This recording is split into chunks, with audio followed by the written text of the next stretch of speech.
All right, I will say this, somebody came in this morning and asked me a question about like this is almost identical to what you're going to see. Like you're gonna get one question, I just gave you two of each kind, but you're gonna get one question that is going to ask you to put in and complete the square, or to put in standard form using complete the square. So you're gonna start that way, okay? And then there's a second question that's also in expanded form that's gonna ask for all the parts.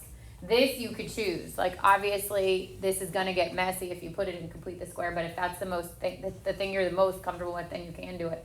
If not, like I did it doing negative b over 2a. I would do negative b over 2a, I'll plug it back in to get the k, and then obviously you know which way it's facing, you know the k, that immediately gives you the vertex, the axis symmetry, you know the domain and range, and then it will be factorable to find your zeros.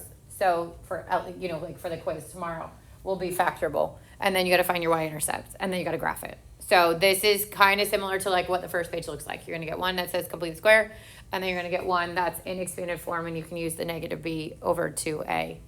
Any questions on those? 1 through 4, yeah. For the graph ones like 3 and 4, Yeah. For the max, we just take the y from the vertex, right? Correct. Okay, and then for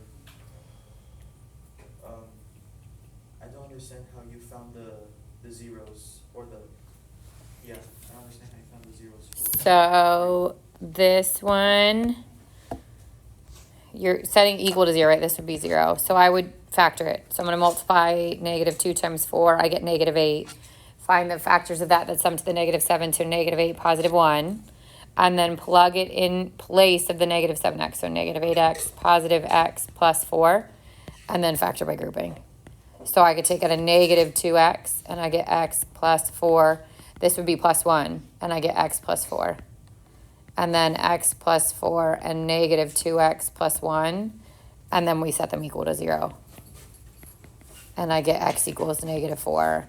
And then 1 equals 2x, and x equals 1/2. So those are your zeros, negative 4 and positive 1/2. So for tomorrow, for sure, it will be factorable for this one, and for the 2 question too, but it will be factorable. If it wasn't factorable, you'd have to use the quadratic. And we're going to talk about you'll get the video towards the end of the week of 2-4, which is like we bring in the i's and we bring in quadratic, like that could happen. But for now, it's going to be factorable. Any other question on that first page? Okay, and then came here's my information, find the equation. And so you're plugging it in as your x, your y, your h, your k, you're solving for a, and then you're gonna plug it back in. And then the other big one is this, like find the end behavior, find the zeros, the multiplicity, determine if it touches and turns or crosses through. And you could say it bounces, or you could say it touches and turns, like I don't care how you do that. And then find the y-intercept and then graph it the best you can. So there's 2 examples here. One is the factoring with 3 terms. One has 4 terms. It could be any kind of factoring on this kind of stuff. So just keep that in mind. Hey. And then 1-6 is at the end, but it was really taught first. This is your...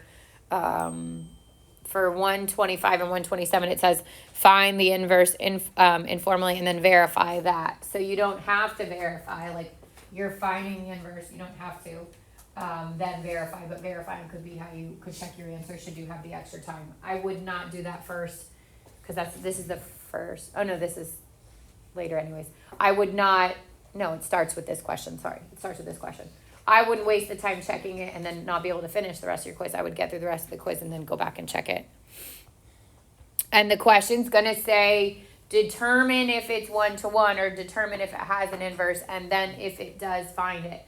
So it could be that it doesn't have an inverse. So as a reminder, it doesn't have an inverse if your x is raised to the even power or the x is an absolute value. So if you got something that said f of x equals x to the third plus x squared, that is not 1-to-1, so it doesn't have an inverse.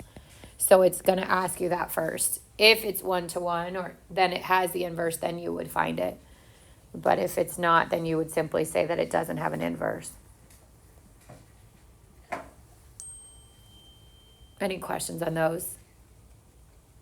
All right, so